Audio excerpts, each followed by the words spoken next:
called Comforter. Emmanuel, God is with us. It's a first person imperative. Don't miss that God is constantly with us. So I started to look at this idea of light. And here is what I came up with in this idea of light. There's a speed of light. You can Google it and you can figure out what the speed of light is. So somebody else wanted to prove what is the speed of darkness. You ever think about that? So there's a speed of light. What's the speed of darkness? Here are people who are scientific in nature. They have a scientific acumen. And do you know what they said? Listen, these are people, I don't know what their stance on it. They believe that there's a God. They're looking at darkness, and what is the speed of darkness? And they said darkness is not created.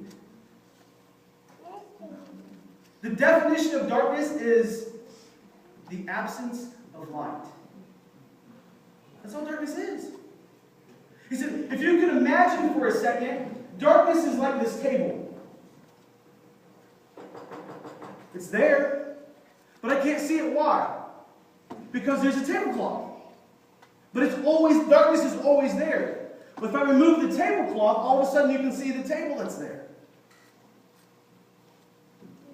Dr. Martin Luther King Jr. says, darkness cannot eradicate darkness. If you want to eradicate darkness, do you know what you have to do? Shine light. Have you ever noticed how even just a 4-watt light bulb can remove darkness?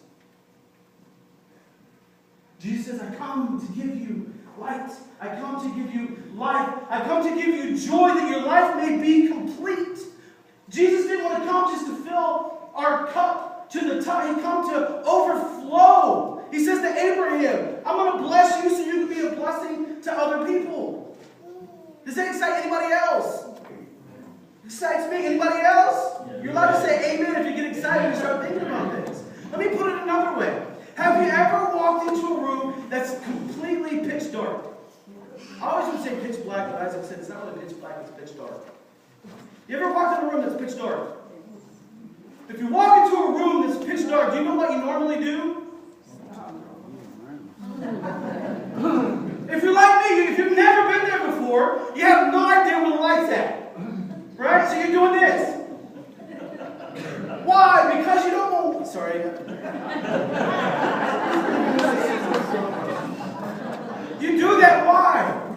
Because you don't want to get smacked, right? You don't want to hit something. So you're walking through the room. Think about it. It makes sense on a natural level. Why, right? You walk into a room, you've never been there before, and you're terrified, and so you're walking like this, and you got little steps, right? Then you hear bumps and creaks and cracks.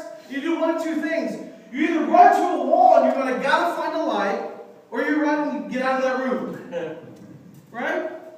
In our living room, this time of year frustrates me because for whatever reason we rearrange everything. And now there's chairs that aren't normally there. And so in my mind, I'm used to where the walkways are. Right? You can imagine my frustration when it was dark and all of a sudden I went head over feet because there's a chair there that's never been there before. My wife said, you don't remember? Yeah, I remember, I just forgot. Makes sense on a natural level. So we walk into a dark room, what are the feelings? It's fear, it's panic, it's anxiety. It's we're trying to hurry up and eradicate the darkness by turning on the light as quickly as possible. Now switch your mindset for a minute. Because we don't really think about this until we make a logical connection. When you walk into a room where it's bright, what are the feelings that you have? Comfort. Peace. We can walk in even if we've never been in that room before, and we can see everything. Compare and contrast. We can walk into a room where we've been hundreds of times, and it's dark, and we're doing this. Because we don't want to end up head over feet, fall over a chair. But we can walk into a room that we've never been before, the light is shining, we have confidence, and we have peace, and we can see everything. Let's put a little bow on it, right? Isaiah chapter 9. The people are sitting in utter darkness before there was God in human form, the person of Jesus Christ. What were the feelings that people had? Fear, panic, unrest, and anxiety. Why did Jesus come? Amen. To eradicate the darkness. To come and offer life and to light to all who will accept it. To me, when I think of holiness, when I think of joy, when I think of peace, I'll tell you what I think of. Riding a bike with my family. And it's a bright, sunshiny day. And there's just this, I can't even put words into it, right? It's just, I just want to be there. I just want to just rest in that moment. That's what Christmas is about. That's the prophecy of Isaiah chapter 9. Now, there was a man who was having a discussion with his family, and what he wanted to know is he could understand logically, okay, if I was God, if I was the creator, I could see why I would want to be in a relationship with people.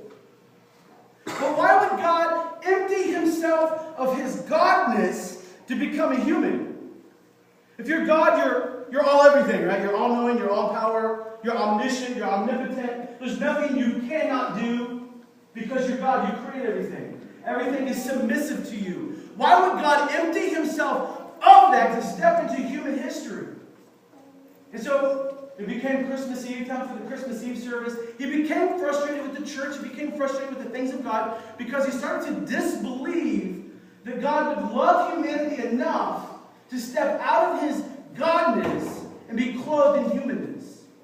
So as the family takes off for the Christmas Eve service, he sits there frustrated and angry because if you notice, people who do not have God in their life, they don't understand the transformative grace of Jesus Christ, they're never happy. Have you ever noticed that? They're never at peace. Have you noticed that? It's never enough. Have you ever noticed that? So he's sitting there and he's angry and he's frustrated and he's grumbling and he's reading the paper and all of a sudden there comes this thump against the window. It becomes this rhythm. Thump. Every 5 to 10 seconds. Thump, and he thought, well, those hooligans, I bet you those kids saw us leave. They think nobody's here. They're throwing snowballs at our front living room window. So he runs over there and he opens the curtains ready just to give them their, a piece of his mind. And he realized it's a flock of birds. And the birds didn't fly south for the winter. Coming out, right? It's 60-some degrees in the middle of December. Thank the Lord! Right? But this wasn't the case. It was sub-zero. It was a polar vortex. It's just a great name. You gotta say that right? It's sub-Arctic weather. And all of a sudden he's standing there and he's thinking, I see what these birds are doing. And their little bird brains, they see, well, hey, there's a way to get into where it's warm. It's freezing out here. There's warmth in there. And they're flying into a window, not realizing, they're thinking, well, there must be some kind of force field here. Because they're birds, right? So they keep flying into the window. So he starts thinking, well, I have this really, really nice barn. What I can do is turn on some heat lamps, and I'll let the birds go into my barn, and they could live out the rest of the winter in this barn. But you can imagine the difficulty of a human trying to communicate with birds, right? So you can imagine the way that he was trying to do that. Dude trying to talk to the birds. Hey, little birdie. Hey, little birdie, birdie, birdie. I got a barn, right? And they're thinking, flying into a window, I can't talk to you. So he tries all the different things. He takes bird feed, and he makes a path into the barn where the birds kind of eat the bird feed, and they don't go into the barn. So all of a sudden he tries to act like a bird. And he chases the bird. Well, you can imagine if you're a bird and somebody's like flapping their arm. I'm going to get out of here as quickly as possible. Right? And so he tries to chase them and run them into the, but they fly through the barn. And he spends hours doing this. At some point, I would have just given, I probably wouldn't have had compassion enough on a group of birds. That's your own stupidity for not flying south of the barn.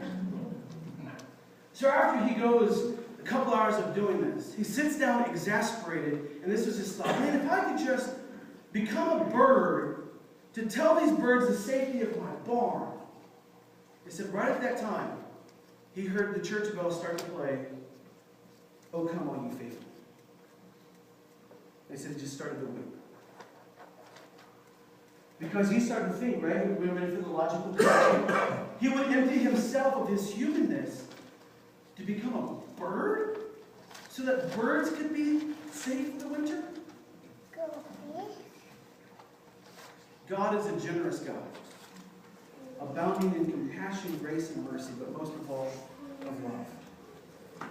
He came to give life and give it to the full. He came to give light into this dark world.